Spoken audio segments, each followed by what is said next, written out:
Bueno, vamos a comenzar. Les recuerdo a todos que este es un espacio de difusión y que les quiero presentar también a quienes me van a acompañar muy brevemente, que son todos miembros del museo. Francisco Ayala, que es diseñador de moda y que en 2010 recibió la representación de la marca País.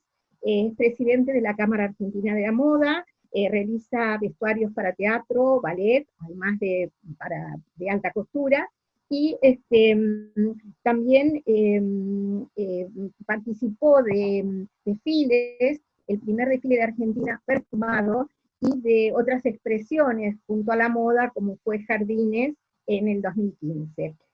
Nos acompaña también María Carlota Buteler, que es traductora, egresada de la Escuela Normal Superior de Lenguas Vivas, Ana Floria, que es co-creadora y directora de Olfactory, al igual que Laura Heredia, que es crítica perfumista, escritora, productora de televisión, ambas apasionadísimas por el perfume. Patricia Graudichmann, de quien van a escuchar después a la tarde una excelente ponencia sobre María Magdalena. Ella es profesora de Humanidades y Ciencias Sociales en Orientación Arte de la Universidad de Palermo y se especializó en estudios de Sagradas Escrituras. También fue docente en el Instituto de Profesorado Superior Joaquín B. González. También nos acompaña Diana Murat, profesora de Historia del Arte Argentino del siglo XIX y de Arte Africano en la Universidad del Museo Social, e integra la Cátedra de Historiografía de Artes Plásticas en la carrera de Artes de la Universidad de Buenos Aires, y condujo numerosas investigaciones. Además, trabaja también en el Instituto Paidó. Nos acompaña también Mercedes Victoria Rodríguez Galán, que es diplomada en enseñanza de español como lengua extranjera y profesora de letras de la Facultad de Filosofía y Letras de la Universidad Católica Argentina. Y con esto presento mi equipo. Vamos a ir como al galope, pero siempre rodeados de perfumes. Bueno, la propuesta, acabo de presentarles al panel de miembros. Yo voy a hablar lo más rápido que pueda para entrar toda la información posible y darle paso a estas intervenciones. Y prometo que después de esto, como tenemos un espacio más largo, vamos a contestar todas las inquietudes del público. Me voy a referir a fenotipos de narices, al perfumista como o nariz, o sea, a las narices entendidas como parte de la fisonomía humana, y también a la nariz profesional para preparar aromas, y vamos a ir a través del arte y de la historia, haciendo foco en la nariz, en distintos usos e interpretaciones olfativas. Vamos a hacer, cuando podamos, correlaciones con las creaciones de perfume, y también vamos a hacer un paralelismo entre el arte y la perfumería.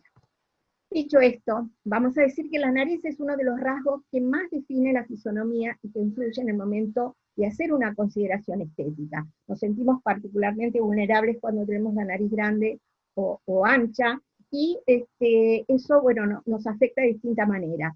Un fenotipo es aquello que es observable y que se puede describir. Entonces, nos vamos a basar en un estudio de tipos de nariz realizado por Andrés Ruiz Linares, que es profesor de genética en la Universidad College de Londres, que lideró un estudio publicado por la revista Nature, que también citó la doctora Bacino, que vincula la anchura de la nariz y de la fosa nasal con la medida que tiene la nariz, ¿no?, que sobresale de la cara. Y esto lo relacionarían con los climas. Es decir, nosotros recibimos de nuestros padres un formato de nariz, pero en realidad no es solo de la generación que nos precede, sino que es un camino enorme de nuestros ancestros, en la cual en el camino de la vida tuvieron que adaptarse a distintos climas, dando por resultado que los climas cálidos dan narices más anchas, según este estudio, ¿no?, de la revista Nature, y las narices más delgadas se adaptan más a los climas fríos. ¿Por qué? Porque es como que la nariz va permeando la humedad y la penetración del aire, ¿no? Es como que regula. Entonces, si tomamos, por ejemplo, algunas representaciones de Grecia y de Roma, vamos a notar, en este caso, la nariz de Afrodita, que es el perfil griego por excelencia, que es como que es una línea continua, una línea idealizada. En cambio, bueno, en Roma, ya el tipo de narices que predomina en la estatuaria, estamos viendo al emperador Adriano, es una nariz más aireña, es decir, más encorvada. En otras culturas vemos, gracias a sus representaciones, cómo son estas narices, ¿no? En el caso de Ife, que es un reino, tenemos una representación bastante naturalista, del África subsahariana, con labios grandes, con narices también amplias, pero recordemos que en el África subsahariana, es decir, desde el sur del Sahara hasta el río Zambezi, más o menos, hay representaciones que se caracterizan no tanto por estas que son más parecidas a las representaciones tradicionales europeas, sino a una representación más geométrica, más abstracta, más conceptual, como es el caso de esta máscara Dogon, que tiene una nariz casi como una flecha, muy delgada, porque no buscan la mimesis en estos pueblos, no buscan una representación que refleje la realidad, sino que en cierto modo la simbolice. Tenemos en la cultura álmica otras narices también impactantes, en estas cabezas que están en el Museo Nacional de Antropología de México, vemos una nariz ancha también seguramente adaptada a un clima cálido y seco. De China pude traer algunos recuerdos de la tumba del emperador amarillo de Xi Huangdi, que es más o menos del 200 a.C., y en el caso de otras culturas distantes para nosotras, como son los maoríes en Nueva Zelanda, también una representación más simbólica, más geométrica. O sea que a través del arte vemos distintas representaciones de la nariz y también distintos fenotipos, en el caso de que observemos en el arte expresiones más figurativas. Bien, ¿qué pasa con las narices en el mundo de la perfumería? Bueno, las narices se entrenan en el sentido del olfato. Hoy escuchaba a las doctoras que decían que podemos reconocer 5.000 olores como posibilidad, pero en realidad el olfato se tiene que entrenar para reconocer toda esa gama de olores, ¿verdad? Es lo que hace un nariz con cierta predisposición natural. Bueno, ellos estudian los aromas, se informan sobre las tendencias, atendiendo al gusto de los consumidores, y deben conocer, memorizar, elegir materias primas, como hablaba Marcela, e imaginar combinaciones posibles antes de hacerlas. ¿A qué podría oler tan cosa? Bueno, y generalmente la preparación de un perfume lleva unos 2 años, no es algo que se haga así sumamente rápido. Bueno, eso sería una definición más estricta de lo que es un nariz, pero bueno, también hay otras maneras de recordar a los narices o perfumistas, contando que el artista perfumista perfecciona la obra de la naturaleza, faceta su olor, lo engarza como una joya y lo pone en valor. A esto me hace recordar mucho a Alberto Morillas, ¿no? El gran nariz perfumista español, porque él dice que en un momento creyó, amplía esta cita que yo hice, diciendo que él creía, en algún momento de su vida, creyó que los olores los daba la naturaleza, hasta que se hizo perfumista, porque también con esencias químicas se pueden crear olores que a veces no existen en la naturaleza, o que los imitan. Bueno, yo soy muy admiradora del señor Morillas, porque él, como saben ustedes, es sevillano, y siempre narra que cuando empieza un perfume, lo empieza con los olores de su infancia, con los olores de su patio sevillano, que obviamente tenían azares y jazmines. Bueno, seguimos con la nariz en foco ahora, y vamos a recorrer rápidamente distintas obras de arte, y voy a ir dando ocasionalmente la palabra a quienes me acompañan. La reina Hatshepsut, que como ustedes saben, fue la primera reina de importancia, faraona, del Egipto Nuevo, el periodo del Reino Nuevo, presenta en la mayoría de sus estatuarias quebrada la nariz. Estas dos son representaciones de Hatshepsut. Les cuento, para la gente que no es especialista en el tema, de indumentaria, que hoy estamos presentes mucha gente que nos dedicamos a la historia de la ropa, de la moda, y por eso la relación también con el perfume, que en el Antiguo Egipto las mujeres llevaban falda larga y el hombre falda corta. Por eso les estoy diciendo que es una reina, pero está vestida de hombre, ¿verdad? Y tiene la barba, que es un símbolo de poder obviamente adicional. Y también en la esfinge de Giza vemos que la nariz está estropeada, ¿no? Lastimada ex profeso. Nos preguntamos o se lo pregunta a la gente en general, si la nariz se rompe porque es una parte que sale del cuerpo, como pueden ser los brazos de la Milo, que se han roto. Y bueno, hay un estudio que hizo una reciente exposición en el Museo de Brooklyn sobre el poder llamativo, se llama así el poder llamativo de la muestra, que nos relata el curador, y otros textos obviamente también, que esto es una invención de muchos sucesores a los tronos que rompían las narices porque era un modo de que dejara de cumplir la función. Es decir, la nariz tiene una función, obviamente que da vida, ¿no? Al usarla, respiramos y vivimos. Al quitársela, al rompérsela, al destruírsela en las obras de arte, ya sea directamente en la nariz o sobre una rotura sobre el nombre del faraón anterior, eso hace como que pierda la función la estatua de recordarlo y de darle vida, y que muere el espíritu. Por eso había artesanos profesionales que rompían las narices, así como si rompían las orejas, hacían que no pudieran escuchar las plegarias, por ejemplo, en el caso de una estatua de un dios, y bueno, con la nariz pasaba lo mismo, dejaba de respirar. Y sabemos que eran artesanos muy conocedores del tema, porque sabían leer, o sea, era el proceso en un relieve, romper solamente el nombre del faraón, y que eran muy bien pagos en ese momento. Bueno, esto es lo que pasaba con las narices en Egipto. En Grecia, bueno, en Macedonia, específicamente con Alejandro Magno, en el siglo IV, creo que también es difícil saber cómo era físicamente, qué nariz tenía, porque en las distintas monedas que nos han quedado, vemos que tienen narices distintas. En caso de que la moneda fuera egipcia, como es este ejemplar de aquí, que está en el British Museum, ambos están en el British, diferente a este mosaico y diferente a la estatuaria. Lo mismo pasa con el tema de Cleopatra, pero déjenme decir, ¿qué podrían haber olido estas narices? Para seguir con esta fusión entre narices en el arte y narices en la refinería. Bueno, dicen que Alejandro Magno, cuando entraba, no era como Atila que quemaba la hierba, sino que dejaba un olor fragante en toda una habitación, porque solía caminar con capas perfumadas de azafrán. Y el azafrán, en sus conquistas, lo había descubierto en Persia, donde muchas veces acampó con sus tropas, y cuentan que de la noche a la mañana se llenaban se harían esos papitos de azafrán, entonces, bueno, la llevó consigo y la hizo su perfume favorito.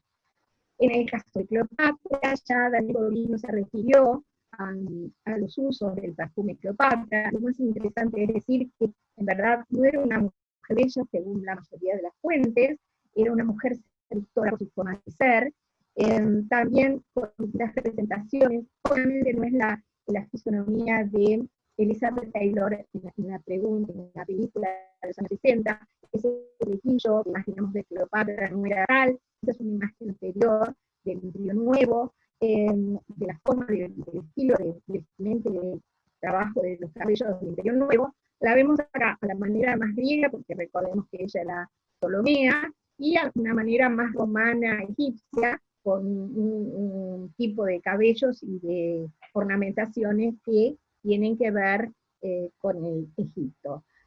Bueno, dicen que era un poquito regordeta, de nariz grande, pero muy seductora, como no nos cabe duda, por los señores a quien conquistó. Llegando a la Edad Media, nos vamos a referir brevemente a Justiniano II, emperador en Bizancio, y a Jean Le Bon. En el primero voy a citar, si está en línea, a Patricia Grau, para que nos lea un fragmento de un artículo que acaba de aparecer en estos días en la revista, en el diario La Nación, y que se refiere a la mutilación de la nariz de Justiniano II, que, como todos saben, era un impedimento para que llegara al poder. El artículo es de Catalina Bontempo. Patricia, te escuchamos.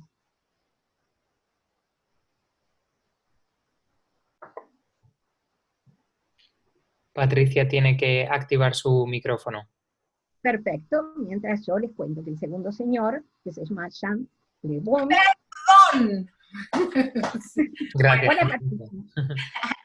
Justiniano, bizantino del siglo VII, no podían ser emperadores los que tenían algún tipo de dificultad física, que tenían algún daño. Pero él había nacido perfecto. Lo que tenían que hacer los emperadores, o las madres de los emperadores, cuando no querían que alguno fuera coronado, le cortaban la nariz, lo cegaban, cortaban la lengua, etc. Justiniano sube al trono y es un muy mal monarca, muy cruel, entonces hay una revuelta y para evitar que vuelva al trono lo desfiguran de forma tal que nunca más pueda aspirar a la grandeza imperial. Le cortaron la nariz, la mitad de la lengua y lo exiliaron. Y ahí pasó a llamarse Justiniano Rinotmetos, o el emperador de la nariz cortada. No podía volver a... Sí, te iba a agradecer, pero sí, ¿querés decir algo más? No, sí, porque vuelve al trono, se hace construir una nariz de oro y vuelve y mata a todos los que lo habían perseguido. Entonces también su reinado fue muy malo y esta vez no tomaron ningún tipo de dudas, de chance, y directamente lo degollaron para que no volviera al trono con una nariz nueva. Eso. Muchísimas gracias. El artículo, que lo pueden buscar en internet, es de Catalina Bontempo. Muchas gracias, Patricia. Hasta dentro de un rato. Quédate por allí. Bueno, el otro señor que aparece aquí es Jean Le Bon, y que, como ustedes saben, esta es una imagen también medieval, pero bastante más tardía, y que tiene como una representación más naturalista, ¿no? ¿Por qué lo elegí? No por su nariz, que me parece bastante linda, sino porque él fue el que dio un impulso a los perfumistas guanteros. Saben que en la Edad Media, además de usar pomander, que es una especie de esfera que tenía ámbar, perdón, eso se usaba para mantenerse en contacto con los buenos olores.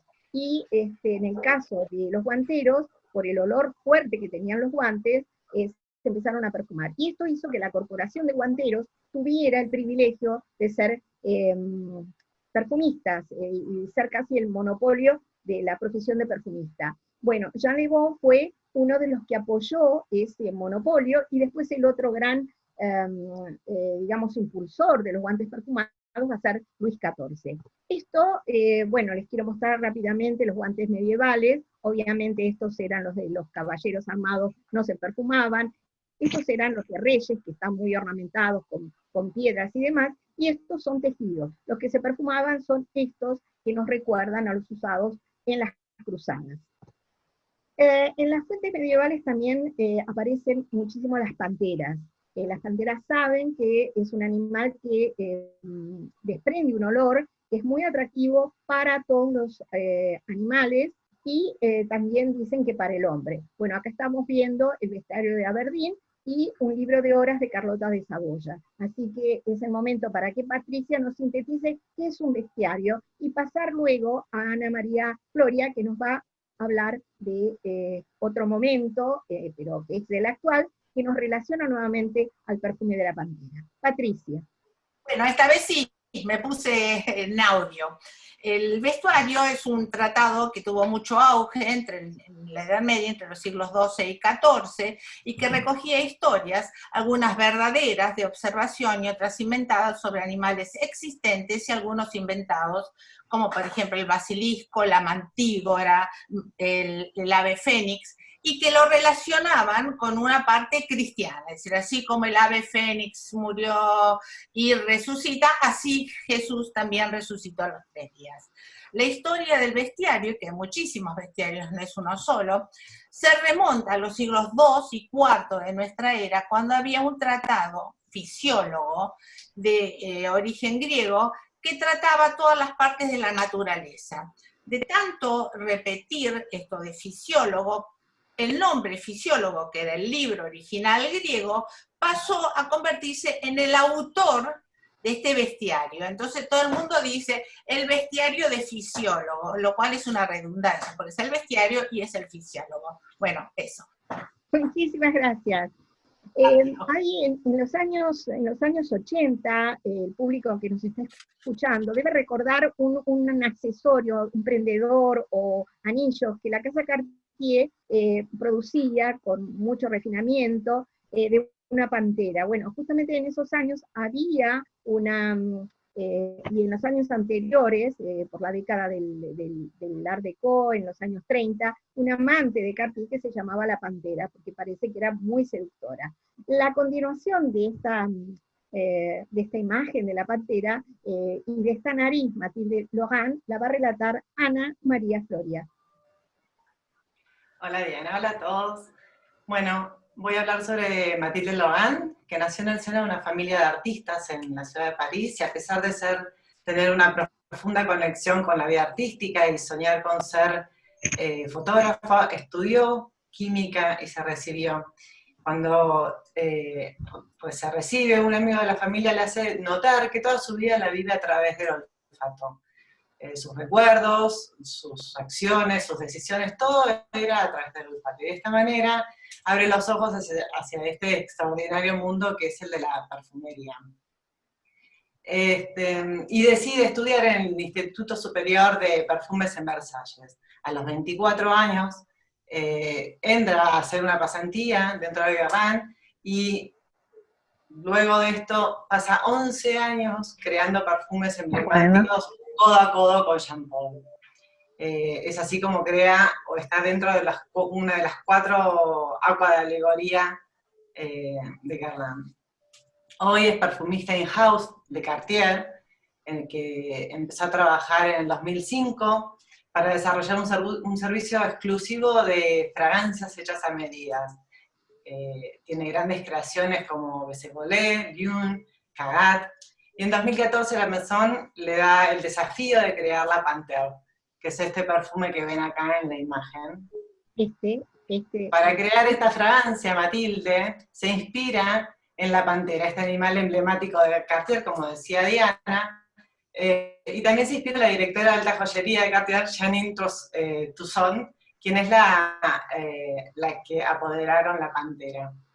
La personalidad de esta mujer causó un impacto en la época y fue muy importante para Cartier, además de ser su amante. Fue otro punto de inspiración para esta fragancia, esta mujer. La pantera es representada a través del almizcle, que nos trae una sensación de estar acariciando el pelaje felino, es un almizcle aterciopelado. Mathilde, para recrear este almizcle, se inspira en el mito de la pantera de Teofrasto, el filósofo griego, quien dijo que la pantera es el único animal que para cazar se esconde y atrae a sus presas a través de los aromas. La mujer de Cartier, o su representación, es sensual, femenina, y no necesita salir a buscar un hombre, porque es cautivadora y su poder como mujer lo atrae sin ir a buscarlo. El segundo ingrediente de este perfume es la gardenia, que es una flor súper misteriosa. Debe ser recreada por un perfumista, ya que es una flor muda. La gardenia representa la personalidad de la mujer maravillosa, femenina, fresca y pura. Y crea así, entonces, Mathilde, un acorde floral felino, como ella le dice, un acorde único. El frasco, como pueden ver, es un frasco icónico. Es la primera botella tallada por dentro como una piedra preciosa. Tiene la escultura interior de una pantera, de la cara de una pantera. Esta botella recibió un premio de los FIFA Awards como la botella más hermosa en el 2015. Bueno, Mathilde Logan fue reconocida y premiada por sus creaciones de la Maison Cartier por la France Foundation of France, con 2 premios. Y ella tiene una visión estética del perfume, crea fórmulas con pocos ingredientes para producir fragancias maravillosas, gamas y matices. Tiene una firma propia, olfativa, en la que combina el exceso de la pureza y la audacia. Con sus creaciones nos invita a visitar notas olvidadas y a imaginar armonías originales. Muchísimas gracias, Ana María. Muchísimas gracias por tu síntesis. Les quiero recordar que este perfume, el nariz es Alberto Morillas, y que fue de los años 80. Muchas gracias. Bueno, si pasamos de la Edad Media a los siglos XV y XVI, al Renacimiento. Ustedes saben que en ese momento en el arte se vuelve a valorar otra vez la tradición grecorromana, y entonces en la representación, en los retratos de la nobleza o de una burguesía así muy pujante, empiezan a aparecer los perfiles. ¿Por qué? Porque se copiaban de las medallas o de las monedas, ¿verdad? Entonces, el artista tenía que captar dos cosas. Primero, el parecido, y segundo, representar las virtudes morales, el nivel socioeconómico y cultural al que pertenecía el retratado. Bueno, en este caso estamos viendo un retrato de Leonello Teste de Pisanello. Y también de Pisanello es el retrato de esta mujer, de la casa de que también la presenta de perfil, cosa que no pasaba en la estatuaria obviamente estaba pensada para ser reconocido de frente el personaje, y les recuerdo una moda de la época, que era afeitarse la frente para tener, bueno, el cabello más, la cara más despejada. Bueno, en este caso el fondo no nos introduce en una perspectiva característica con la veduta, pero sí con flores que eran símbolos del casamiento y mariposa. Bueno, no podemos dejar el Renacimiento sin dos perfiles y dos narices, un perfil y una nariz de las más citadas en los libros de medicina. Bueno, sobre todo la de Piero della Francesca, de Federico Montefeltro, del siglo XV, porque en un torneo, él era un condottiero, pero él había perdido un ojo y parte de la nariz en un torneo. Entonces, bueno, lo pone de su perfil más favorecido. Y acá sí vemos atrás la veduta, la perspectiva, esta idea de la profundidad. Y el otro nos representa un anciano con niños de Ghirlandaio, y vemos el tema de la nariz que presenta la rosácea, que es bueno, algo cutáneo y más complicado, y que difícil de, digamos, es una enfermedad muy difícil de sobrellevar, ¿no? ¿A qué olía esta gente? ¿A qué perfumes se usaba y qué sentían estas narices? Bueno, generalmente podía haber, en la Edad Media, podía haber romero, sobre todo con un agua que era el de la reina de Hungría, que es el perfume, digamos, con alcohol más antiguo, y que servía para curar también algunos dolores en el cuerpo, y se podía beber también. Llegado el Renacimiento, va a aparecer un primer nombre en la perfumería, que es el de Renato Bianco. En ese momento se lo llama perfumista. Consideramos que la palabra nariz es a partir del siglo XX. Estamos averiguando cuándo aparece esto por primera vez en la literatura, la palabra nariz para referirse al perfumista. Y bueno, acá tienen a Renato Bianco, que se llamaba René el Florentino, que Catalina lo había traído desde Italia, desde Santa María Novella, donde él preparaba las aguas de los Medici, y al casarse con Enrique II, bueno, lo trae y empieza a conquistar Francia, empieza a darle importancia también a Grasse, que es el lugar donde se cultivan las rosas, y en esta imagen que están viendo, esta es Catalina obviamente, y esto es una receta del agua de la Regina que le hizo René, apodado el Florentino, para Catalina. Y esta agua, si ustedes la desean comprar, pueden adquirirla en el oficio farmacéutico de Santa María Novella, que tiene, digamos, la sigue reproduciendo. Obviamente no es exactamente igual, porque para hacer un perfume no están las mismas flores, a lo mejor se han modificado los mismos ingredientes, pero sí, digamos, seguir la receta lo más cerca posible y tener al menos la dirección olfativa que tenía en su origen. Bueno, no quise dejar de poner a Arcimboldo con estas imágenes tan fragantes, tan ilusionistas, ¿no? Que parece que huele el retrato mismo. Estas las hizo obviamente cuando fue a la corte de Viena, y en este caso están viendo la primavera de 1563, y también el verano. Una es más florida y la otra es con frutas, pero como las frutas también se usan en la perfumería, lo puse. Bueno, se está acercando el momento de escuchar a María Carlota Buteler con un texto, con un fragmento de un texto escrito por María Virginia Ruiz Quintar, que es diplomática y en este momento está en trabajos en la Cancillería, pero nos hizo acercar su estudio. A quien están viendo en imagen es a Luis XIV, obviamente, el rey Sol, el despótico, ese que preguntaba a qué hora es, y nadie le quería contestar porque le decían la que usted quiera. Era así de absoluto. Bueno, además de eso, tenía un perfil como bastante poderoso, y también este rey le gustaba bailar. Hasta que se dio un poco el peso, y entonces creó a los bailarines profesionales. Pero hasta ese momento bailaba él en Versalles, y los ballets duraban muchísimas horas. Bueno, hace un breve tiempo, les diría 2 o 3 semanas, María Virginia Ruiz-Ginsburg me avisó que había recibido un tweet donde decían que 2 narices franceses estaban oliendo los corazones embalsamados o conservados en Francia, el de Luis XIII y el de Luis XIV, 2 narices muy prestigiosos. Entonces, bueno, nos pusimos a averiguar por indicación de los datos que ella nos aportó, y bueno, concluimos que Philippe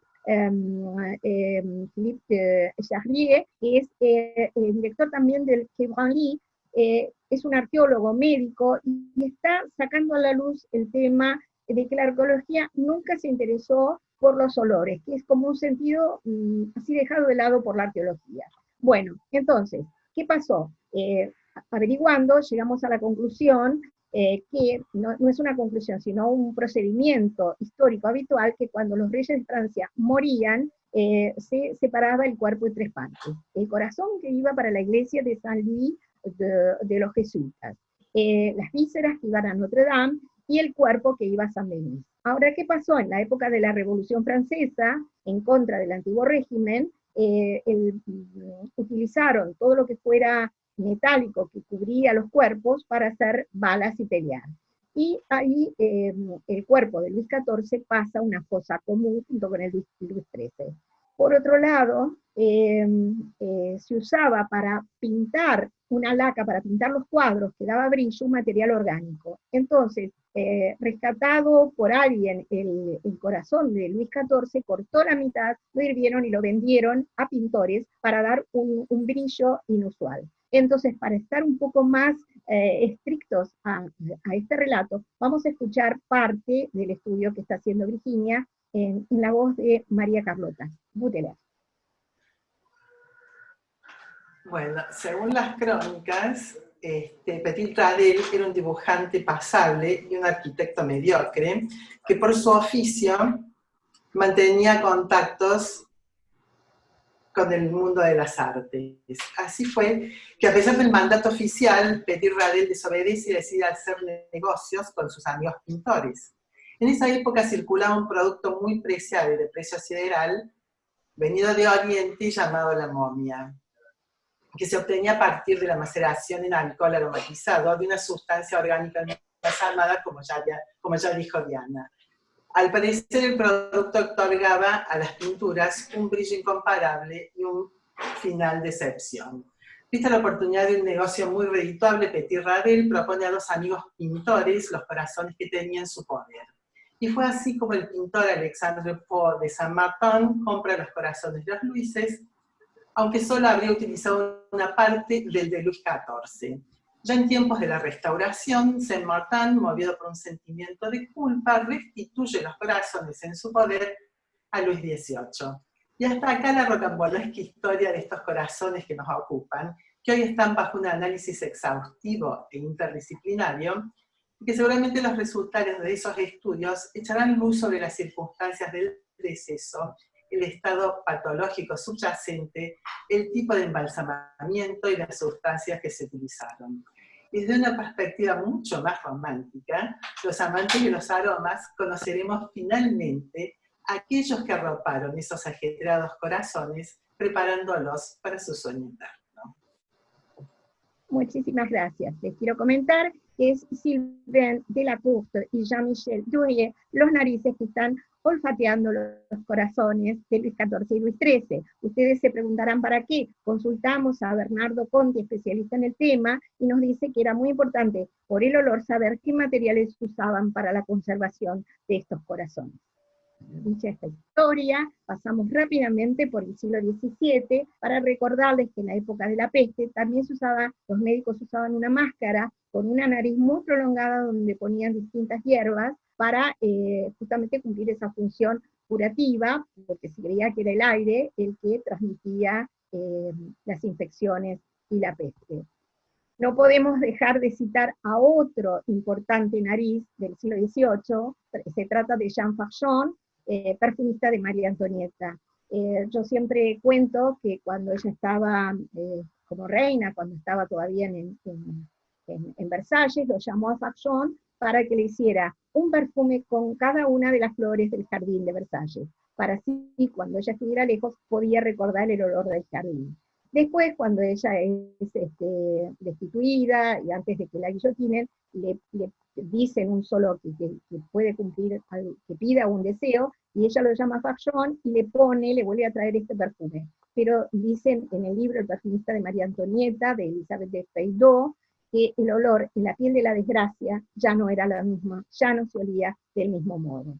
Jean Valjean entonces fue el perfumista de María Antonieta, otro nombre de la historia de la perfumería. Bueno, Francis Kurkdjian es un perfumista actual, de origen armenio, que fue el que reprodujo Les Sillages de la Reine, que fue paralelo al libro de Elizabeth de Feydeau, y que reproduce, obviamente con materiales de la actualidad y con las flores actuales, la dirección olfativa del perfume que usaba María Antonieta. Francis Kurkdjian también es el autor del papel de Armenia. No sé si lo conocen, es un papel que se quema para el ambiente, y justamente la doctora Bacino, cuando viajó a Armenia, yo le pedí que hiciera investigaciones, y me contestaba, después de hablar con muchos informantes, que allá no lo conocían, hasta que averiguamos que es una creación de Francis, para un aniversario de Armenia, y entonces por eso no es conocido en el lugar propio. Bueno, esto es uno de los narices más importantes del momento, acaba de sacar un perfume que es solamente de rosas para hombre, y es especialista en perfumes históricos. Otros perfumistas notables, vieron que vamos jugando con el tiempo, o sea, alguien que se inspira en el pasado, alguien que es del pasado, como es el caso de Jean-Marie Farinat, del siglo XVII, y de Giovanni Paolo Feminis, que obviamente esta historia los amantes de la perfumería la conocen, son los a quienes se le atribuye, con ciertas modificaciones, la creación y la difusión del agua de Colonia. Bueno, quisimos acercarnos a Argentina, ya que hablamos en la mayoría de los casos de perfumes europeos, o hechos por narices españolas, o en este caso armenio, como el que acabamos de citar. Quería acercarles una interpretación olfativa de también el profesor Bernardo Conti. Lo que estamos viendo es un cuadro de Prilidiano Pueyrredón que representa a Manuelita Rosas, la hija de Juan Manuel de Rosas. ¿Qué perfume podría haber usado? Bueno, la fantasía puede crear miles de opciones, desde las flores que están allí en un rincón, pero no, ella usaba, porque le traían de Inglaterra, en este momento se estaba comercializando aquí en el Río de la Plata, y en Buenos Aires sobre todo, bienes que provenían de Inglaterra. Entonces venían unos yales. Esos yales tenían para su conservación, los yales eran de Inglaterra, pero vía cachemira. Estaban perfumados con hojas de pachuli, de manera que Manolita se hizo como adicta a ese olor a pachuli, y como todos saben también, ella muere en Inglaterra, le pide a la casa Penhaligon, que es una proveedora de la Casa Real inglesa, le fabriquen un agua de Colonia, pero de pachuli, y así la introduce en el mundo europeo, porque en verdad el pachuli se usaba, pero en la parte oriental. Y bueno, Bernardo me contó también que ella usaba unas chalinas de cachemir, que para saber su calidad había que pasarlas por un anillo. ¿Sí? Si la chalina pasaba por un anillo, es que era de muy buena calidad. Y así aparte olía al pachuli, que es como un repelente de insectos. Esa era la idea de por qué se le ponía pachuli a los yales, que eran importados. Bueno, ya llegamos a 1900. En 1900 tenemos que hablar de la acnubosa, ven que la mujer era considerada como una flor, recorrida por una línea latigazo, donde el corset acentuaba más su cintura y el busto, y llevaba la parte trasera con un volumen también considerable, haciendo de ella una silueta en S. Bueno, mucha o muja, en realidad se pronuncia muja, nos ha dejado de esa mujer flor todas estas imágenes y afiches. Entonces me gustaría convocar a Francisco Ayala para que nos hable de la primera unión de perfume y alta costura y de los cambios que el revolucionario Poiret introdujo hacia 1900. Francisco, te escuchamos. Hola, buenos días. Bueno, como decía Diana, este binomio de la moda y el perfume es una creación de Paul Poiret. Paul Poiret, en esta época, la Belle Époque, es el rey de la moda en París. Había hecho a través de sus innovaciones. Justamente había liberado a la mujer de ese corset que venía mencionando Diana, y estamos en la primera década del siglo XX, ¿no? En 1911. Es en el momento que él crea no solo un perfume, una compañía de perfumes. Le pone el nombre de su hija menor, de su hija mayor, que se llama Rosim, y son perfumes que se fabrican en Grasse, en la casa Rallet. Y bueno, ¿qué podemos decir de estos perfumes? Que Sol él es totalmente vanguardista, es el que, habíamos dicho, saca el corset pero crea una falda que se llama falda de medio paso, o sea, le da una libertad hasta ahí a la mujer. Pero además de eso propone bombachos turcos para las mujeres, o sea, son los primeros pantalones. Es el que creó el concepto del desfile. En 1912 sale de gira con modelos por Europa, y luego lo hace en Estados Unidos.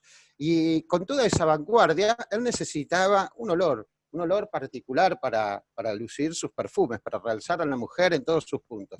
Entonces, crea todos estos perfumes que la casa, desde los perfumes de Rosim, no solo perfumes, hay cosméticos y hay artículos de tocador.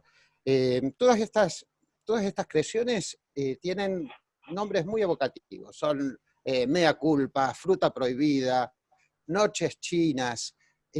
Todo esto tiene que ver con una exuberancia que termina, de alguna manera, encuentra su ciclo con la guerra, con la Primera Guerra. Es un momento a donde, él pierde el control financiero de su casa y finalmente después la termina perdiendo. Lo que sí sigue es, justamente acá lo estamos viendo, Henri Almeraz, que es el nariz que hace la mayoría de los perfumes más célebres de Poiret. Y después pasa, Almeraz sigue trabajando con otro diseñador, que es Jean Patou. Jean Patou surge después de la Primera Guerra. Es de origen, llega a la moda a través de la peletería, y ahí va este binomio, ¿no?, del cuero, de la piel y el perfume, que parece ser un truco de los franceses, porque también, por ejemplo, muchas de las fragancias de Paul Poiret eran indicadas para ser puestas sobre esas estolas de piel que eran tan características de su estilo. Y acá en el caso de Jean Patou, que empieza teniendo una peletería y una casa de modas con una división de peletería, llega justamente en la década del 30, en la Gran Depresión, a pedirle a Almeraz un perfume que sea un antídoto para esa situación, y así surge el perfume Joy, el más caro de los perfumes. Se dice que se necesitan cientos de rosas de Bulgaria, rosas de Mayo, y miles de jazmines para hacer solamente 30 miligramos de este perfume, que además cuando llegó a una composición él lo quería más concentrado todavía, y esto es un poco el destino de estos creadores, y cómo marcaron su impronta justamente con los perfumes, este binomio que es la moda y los perfumes, que por más que le pese a Coco Chanel, lo inventó Paul Poiret. Paul Poiret en el 11 y tenemos el perfume emblemático de Chanel que surge recién en el 21. Entonces, otro momento emblemático de los perfumes, y siempre, como verán, están marcados por eventos históricos, ¿no? O sea, la Primera Guerra pone el fin de la era de Paul Poiret, que es el reinado de la moda. Después de la guerra surgen Jean Patou, que aprovecha la Gran Depresión para sacar este perfume, que era el más caro, y luego de la Segunda Guerra Mundial viene otro momento emblemático en el mundo de la moda y de la perfumería, que es el lanzamiento del New Look de Christian Dior y de su perfume Miss Dior, que podemos decir además que tiene ese frasco tan característico donde incorpora elementos de la moda, como son el monio y como son grabados en la botella el pied de poule, que es una textura que él usa permanentemente en sus colecciones. Bueno, esto es un poco el paso de una visión simplemente desde la moda y junto a los perfumes. Yo, en mi experiencia personal, junto a Diana y todas las aventuras perfumadas que hacemos siempre, puedo contar que una primera experiencia que hicimos en el 2015 en una presentación que se llamó Jardines, donde fue, bueno, la primera mezcla en nuestra presentación del museo desde las fragancias y la propuesta de moda. Y en el año 2017 presentamos Tierra Húmeda, un proyecto mucho más ambicioso porque es el primer desfile olfativo que se hizo en la Argentina, es una idea que surge de Diana desde el museo, de la que participamos, bueno, yo como diseñador, Marcela Mondani, que hizo la curaduría olfativa. Entonces, la presentación involucraba todos los sentidos, la idea era mostrar nuestra impronta de moda, que había sido curada olfativamente. Entonces, los distintos modelos pertenecían a distintas familias olfativas, y fuimos presentando a través de bailarinas que tiraban, que de distintas maneras hacían presente las fragancias, sea tirándolas a través de pétalos, rociando el ambiente con perfumes, fueron antecediendo a cada familia olfativa con estas presentaciones. Así que esto es brevemente un recuerdo de lo que tiene que ver entre la alta costura, la moda y los perfumes. Muchísimas gracias, Francisco Ayala. Muchísimas gracias. Vamos a darle la palabra ahora a la profesora Diana Murat. Llegamos a los años 20, a los años locos, donde hay quiebres tanto en la moda como en la pintura. Bueno, buenos días a todos y buenas tardes a quienes están en España. ¿Se me oye bien? Perfectamente. Por ahora sí. Bueno, quería comentarles, bueno, acá lo que estamos viendo es un poco la relación entre artes plásticas y la moda, ¿no? Por de pronto, si ven las fechas de Pablo Picasso y Coco Chanel, son casi contemporáneos y se han conocido y han compartido situaciones. Lo interesante es que en las artes plásticas siempre van como preanunciando los problemas, los conflictos, los malestares de la sociedad, inaugurando una nueva época, inaugurando nuevas formas de representación. Ya en 1905 aparece el fauvismo, pocos años después, en 1911, irrumpe el cubismo, seguido de otros movimientos que justamente por su novedad van a recibir ese nombre que viene de la tradición militar, que es la palabra vanguardia, ¿no? Quien va por adelante. Sin duda, la revolución industrial, la nueva era de la máquina, ha modificado los planteos estéticos. La producción en masa de infinidad justamente de productos necesitó del diseño para hacer que esos objetos que iban a introducirse en los hogares fuesen agradables a la vista.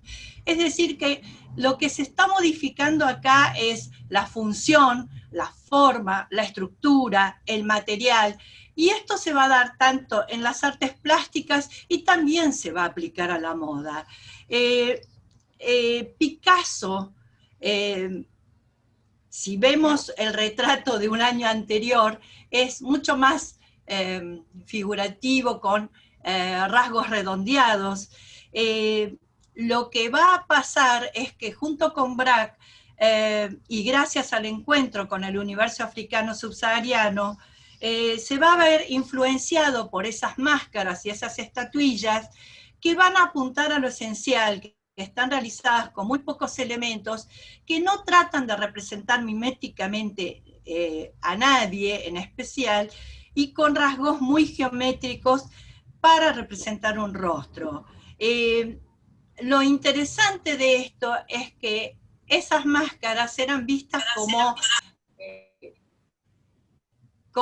no bellas, y sin embargo, tanto Picasso como su entorno directo encontró que tenían belleza. En esa estructura geométrica de la forma había una belleza, en esa síntesis y en esa simplificación. Bueno, todo ese tratamiento pictórico, plástico, novedoso, en pictórico y escultórico, también se va a trasladar a la moda, y específicamente a la moda femenina. ¿Por qué? Porque el ingreso de la mujer en los ámbitos laborales va a provocar que ella precise de una mayor comodidad para los desplazamientos y para los trabajos. Entonces, durante las guerras mundiales, en ambas, las mujeres han tenido mucho protagonismo en el aspecto de tener que salir a trabajar. Por lo tanto, el corolario de esto es que la rigidez de las convenciones en las vestimentas femeninas van a tener que modificarse para sustituir por una comodidad, para esta nueva movilidad, que le permita una libertad de movimientos. Hay la aparición de nuevos materiales, la aparición de nuevas prácticas sociales, van a revolucionar la moda, y si bien recién comentaron sobre Paul Poiret, que es el primero que empieza a revolucionar la vestimenta femenina, Coco Chanel representó en ella misma a la nueva mujer, ¿sí? Ella también propone la eliminación del corsé, la incorporación del pantalón, el jersey, como dirían en España, el pullover para nosotros, ¿sí? Como que les permite una mayor libertad de conocimientos, y además de su famosísimo y clásico taller, que va a ser el punto de partida del prêt-à-porter. Por supuesto, hay en ella, lo mismo que en un artista plástico de vanguardia, un acto creador y de rebeldía que nos va a llevar a nuevas instancias. Por otro lado, lo que tenemos en ella es un tema de distinción, ¿no? de distinguirse de los otros, de afianzar el individualismo, representando la personalidad de quien porta un tipo de prenda. Con ella también, si tomamos a Baudrillard y a Pierre Bourdieu, van a decir que ella es el manifiesto del estilo y de la distinción. Y ellos tienen una frase que dice que la moda sirve para decir quién uno es como un signo de identidad, y se podría aplicar perfectamente para el perfume. El perfume también es un signo identitario, ¿sí? Bueno, de Coco Chanel, ¿qué se podría decir? Creo que todo el mundo la conoce y sabe cuán revolucionaria ha sido. Ella nace en Saumur, en Francia, en 1883, y su madre fallece tempranamente, con lo cual ella se va a criar en un convento cisterciense, donde va a pasar parte de su infancia y de su adolescencia. Y allí lo que va a tener muy fuerte es el olor del jabón, ¿sí? Y de estas superficies siempre muy limpias. Y ya en 1909, esta partidaria de la limpieza va a instalar en París una sombrerería, para después dedicarse a la moda. En esta moda ella va, en estas tiendas de moda, ella va a atender a las amantes de ciertos señores ricos, y ella se sentía mal con respecto a estas mujeres que olían al almizcle, a cosas muy pesadas, y entonces trató de empezar a pensar que además de la ropa, quería una fragancia fresca que diese un nuevo aspecto, un poco más ligero a la mujer. Hacia 1920 ella va a veranear de vacaciones a la Costa Azul, precisamente en Cannes, con el gran duque Dmitri Pavlovich, que pertenece a la familia era primo del zar, y él lo va a introducir con este personaje que estamos viendo, Ernest Beau, que justamente es un Ernesto Bello. Es particularmente interesante el apellido que tiene este caballero, y Ernest Beau, nacido en Moscú en 1881, y que va a desarrollar su primera carrera de perfumista en la propia Rusia, lo va a introducir al conocimiento de Coco Chanel. Y Coco Chanel le va a pedir a él una fragancia totalmente distinta a lo que se venía oliendo. Ella lo que pretendía era que tuviese frescura, entonces apelaba a los cítricos. ¿Cuál era el problema de las fragancias cítricas? Su poca durabilidad. Entonces, lo que ella no quería era un perfume específicamente de rosas o específicamente, sino que no tuviese una nota dominante que dijesen, esto es un perfume de rosas o de jazmín. En el caso de Ernest Beau, lo que él le va a provocar es el agregado de aldehídos, del cual hablaba Marcela Mondani hace un rato. Y entonces le pide que por favor le prepare un perfume totalmente nuevo, distinto, y cuya nota no pudiese ser tan primordial, no fuese tan identificable. Por eso este señor prepara 10 muestras numeradas de 1 al 5 y del 21 al 24, del 20 al 24. Ella elige el número 5 y por eso queda el nombre del perfume Chanel número 5, ¿sí? Porque es justamente. Y ella va a diseñar este formato de envase, que es muy neto, ¿sí? Absolutamente neto, transparente, que no pierde un poco todas las características del Art Nouveau con líneas sinuosas. 2 minutos, Diana, y terminamos. Bien, no, lo interesante es que ella lo que decía era, cuando lo encontró, dijo, era lo que estaba esperando, un perfume como ningún otro, un perfume de mujer con esencia de mujer. Y eso era lo interesante.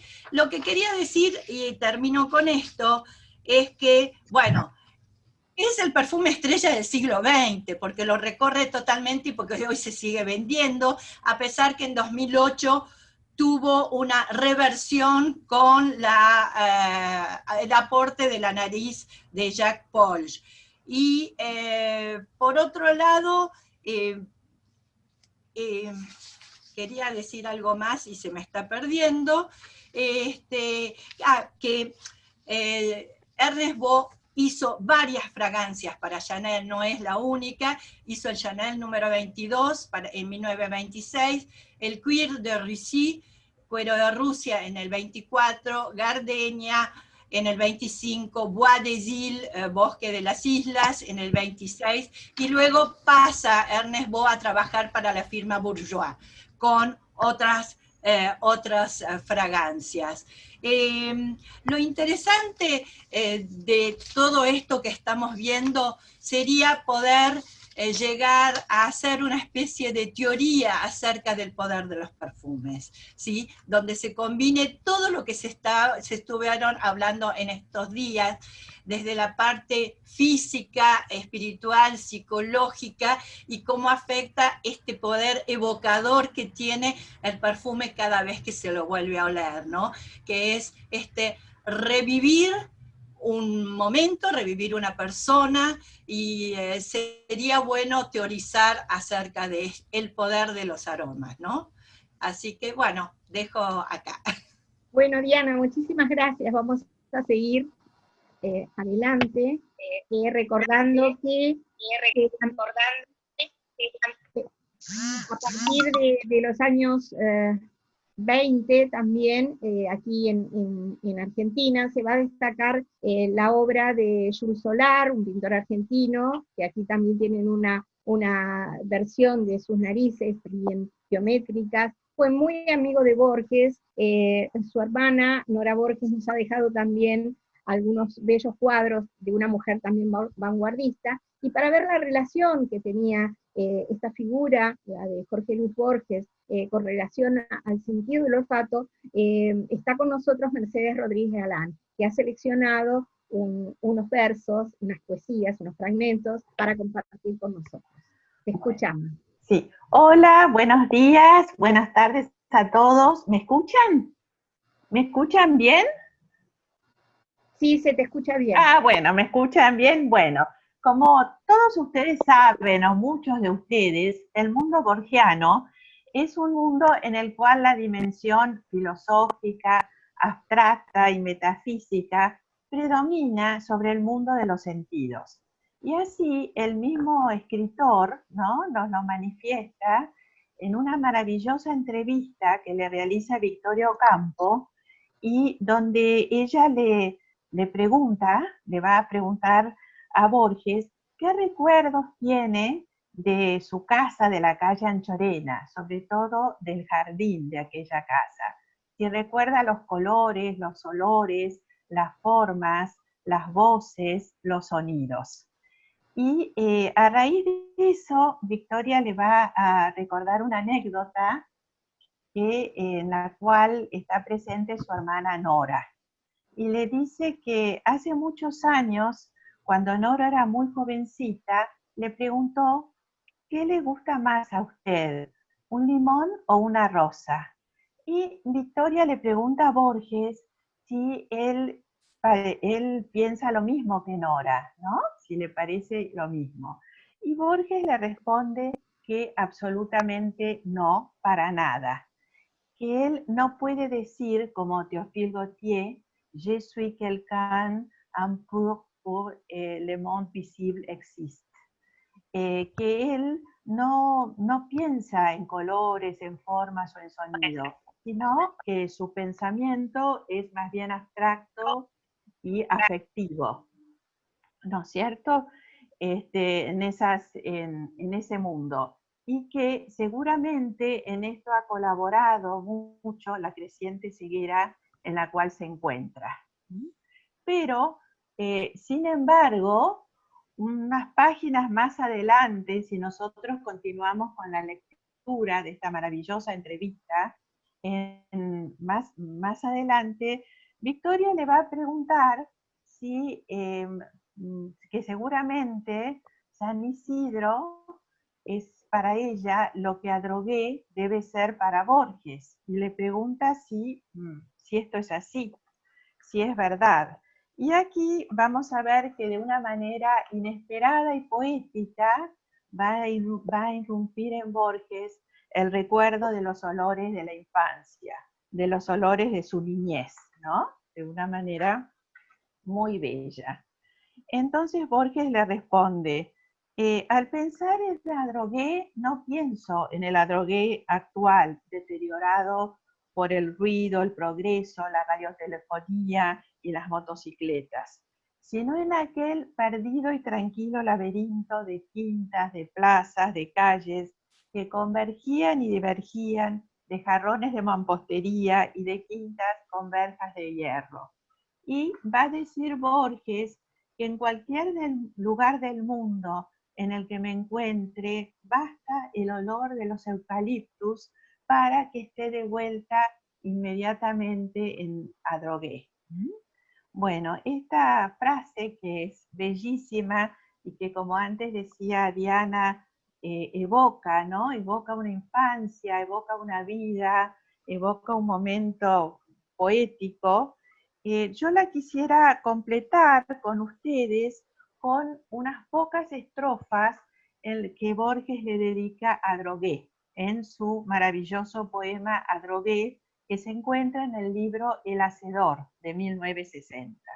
Y allí Borges dice: nadie en la noche indescifrable tema que yo me pierda en las negras flores del parque, donde tejen su sistema propicio a los nostálgicos amores. Hueca en la hueca sombra, la cochera marca, lo sé, los trémulos confines de este mundo de polvo y de jazmines, grato a Verlaine y grato a Julio Herrera. Su olor medicinal dan a la sombra los eucaliptus, ese olor antiguo que más allá del tiempo y del ambiguo lenguaje, el tiempo de las quintas nombra.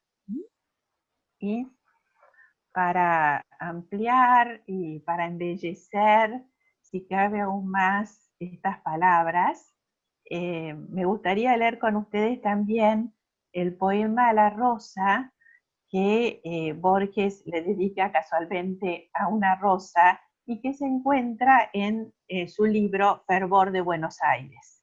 Y allá dice: la rosa, la inmarcesible rosa que no canto, la que es peso y fragancia, la del negro jardín de la alta noche, la de cualquier jardín y cualquier tarde, la rosa que resurge de la tenue ceniza por el arte de la alquimia, la rosa de los persas y de Ariosto, la que siempre está sola, la que siempre es la rosa de las rosas, la joven flor platónica, la ardiente y ciega rosa que no canto, la rosa inalcanzable. Bueno, creo que en esta poesía trasciende la palabra, ¿no? Para llenarnos del aroma de la flor, de la rosa, para contaminarnos con ese maravillosa, increíble, a través de la palabra, ¿no? También es un tema interesante para desarrollar, cómo a través de la palabra podemos llegar al olfato, al sentido del olfato y viceversa. Muchísimas gracias. De nada. Gracias por estas bellas palabras de Borges. Muchísimas gracias. Vamos a seguir entonces. Gracias. Como estaba comentando Diana Murat, ya a partir de los años 40 y 50 el arte no es el mismo, ha cambiado, ya ese arte de tradición deja paso a formas nuevas. Fíjense en esta obra de Carlo Giacometti, que la he puesto por la nariz, ya el cuerpo humano está diseccionado y es una representación más conceptual y expresiva. También Andy Warhol, por los años 50, se preocupaba por su nariz, tanto que la modificó en su propio documento. Saben que Andy Warhol tenía una colección estable de olores, y usaba muchos perfumes que nunca terminaba y los dejaba destapados y que se conservan. Yo en este momento me acuerdo que usaba Halson, y que se conservan en la Fundación de Pittsburgh, en el Museo de Andy Warhol de Pittsburgh. Y ahora le quiero dar paso a Laura Heredia, ya acercándonos hacia el final, porque todo lo que cambia en el arte, todo lo que cambia en la vida cambia en el arte, y todo lo que cambia en el arte también cambia en la perfumería, porque la perfumería es un arte. De manera que las formas provocativas, que no son clásicas, también van a tener que ver con las modificaciones de frascos y también de esencias. Así que la escuchamos a una crítica perfumista muy destacada, que es Laura Heredia. Hola, muchas gracias, Diana. Buenos días y buenas tardes a todos. Voy a hablar de Etat Libre d'Orange. Es una marca que nace en 2006 de la mano de Etienne de Suart, y surge este espacio de libertinaje olfativo colaborativo, sin tabúes, donde la calidad prima por encima del marketing y donde se da rienda suelta a la creatividad a través del perfume, ¿no? De hecho, esta casa posee una declaración de independencia en donde se exponen sus principios fundadores irrenunciables. El perfume ha muerto, dicen, viva el perfume. Y gritando esta declaración de intenciones, revolucionan la perfumería, rompiendo las reglas establecidas. Ellos dan a sus perfumistas libertad total para crear. La propuesta es capaz de divertir a los más expertos y escandalizar a los más conservadores. Esta es una casa que reclama que entendamos de una vez por todas que el perfume debe tener un lugar como expresión artística. Suart dice que su búsqueda dentro de la perfumería es puramente existencialista. Y les digo el nombre de algunos de sus perfumes para que entendamos un poco más de qué se trata. Secreciones magníficas. Es un perfume con un marcado olor metálico que quiere emular los distintos fluidos corporales humanos. Prostituta de palacio. Es el irreverente nombre de una genial fragancia empolvada que combina violeta y rosa con cuero y ámbar. I am a trash, soy basura, las flores de desecho. Esta es otra fragancia, es una fragancia muy deseada y está hecha con lo indeseado. Es una creación muy original y un tanto funcional porque está hecho con materia prima de origen reciclado. Ellos utilizan los residuos de la perfumería, o sea, lo ya destilado, y lo reusan. Son los pétalos, virutas y otras materias primas. Bueno, y otra casa con una propuesta artística que también vale la pena mencionar es Floraiku. Florece en 2017 de la mano de Clara y John Molloy. Ellos buscan inspiración en la sofisticación asiática. Esta casa francesa ancla sus raíces en el corazón de la poesía japonesa, es decir, en los haikus, estos poemas cortos que son simples y bellos, y sus colecciones rinden homenaje a ceremonias que forman parte de la cultura oriental. Las flores, los tés, los inciensos juegan este papel importantísimo. Cada fragancia se basa en un acorde inspirado en una ceremonia japonesa. El ikebana, el arte de componer ramos; el chado, el ritual del té; y el kodo, el arte de escuchar el aroma. Por lo tanto, en la búsqueda acerca de cómo deberían oler las fragancias Floraiku, el concepto fue el siguiente: fórmulas cortas que rindan homenaje a los preciosos ingredientes naturales y a los poemas cortos. Esto lo explico porque hay perfumes con innumerable cantidad de ingredientes, y no siempre esto depende del presupuesto. Como en este caso, muchas veces es una cuestión de elección.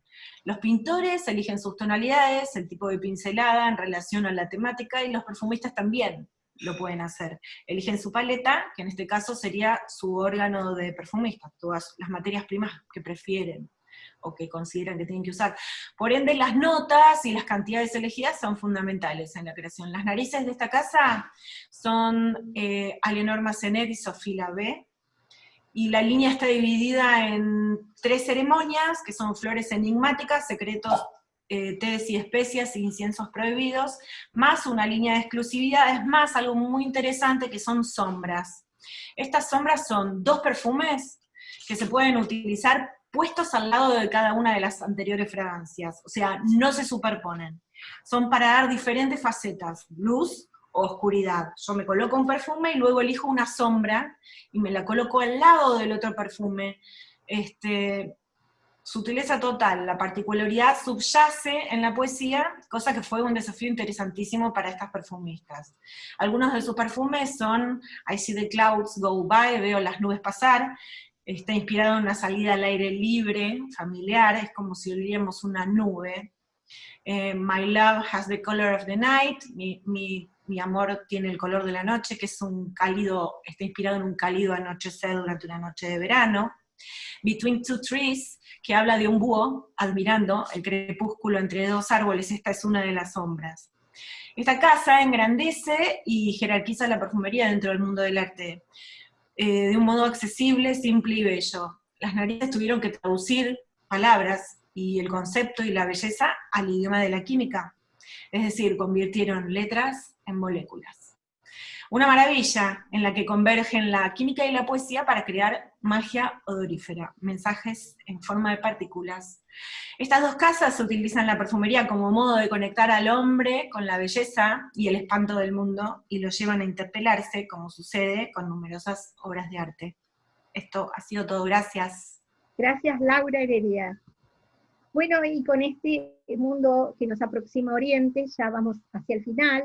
Yo les quiero recordar que la sombra y el brillo es muy importante para el mundo japonés, porque las lacas brillan en la oscuridad, así que está dentro de la filosofía, esto que estaba contando del perfume que hace sombra. Esos maravillosos pintores de la escuela de ukiyo-e, bueno, aquí tenemos a Hiroshige, y saben que el día que florecen los cerezos, se les da el día libre para que puedan a la población admirar esa belleza. Bueno, que generalmente tienen puentes en los jardines, agua para purificar, y bueno, eso nos llevaría al camino del té, en la que siempre hay que pensar en algo delicioso, y sobre todo los invitados, y prepararse para la lluvia, aunque no llueva. Dentro de otros jardines, vemos también el Evo Marzo para ponerles una escultura que tiene nariz. Recordarles que, por ejemplo, en la India la nariz es algo que se adorna como con una joya más, que cuando se casan el novio debe dar las vestidas de oro. Y recordé, para finalizar, los jardines de Jean-Claude Ellena, que ha viajado también mucho por Oriente. Justamente esa imagen de la mujer india me llevó a recordar un jardin après la mousson, es decir, un jardín después de que pasan los vientos monzones y que la tierra se cubre de humedad. Y a toda esa maravillosa serie de perfumes, como Un jardín en el techo, que es este que está aquí, arriba de la casa Hermès en París, y que Jean-Claude decía que quería esas plantas, que ese jardín estuviera regado por la luz de París, que justamente es la ciudad luz. Para Jean-Claude, el perfume es una reflexión y una puesta en forma. Dice que la moda en realidad está hecha para romper los códigos, y él no se perfuma, porque dice que el perfume más lindo es el de la piel humana. Y en verdad, que nunca se perfumó, a pesar de los maravillosos perfumes compuestos ineditados por él, porque estropea como la asepsia que tiene la piel. Y bueno, recuerda eso, ¿no? Que para él no hay olores desagradables, sino que hay olores distintos. Tendríamos que recordar a un montón, a un gran número de narices más, pero bueno, quedará para otra oportunidad, para esta gente que a veces, anónimamente, nos hace el mundo más bello.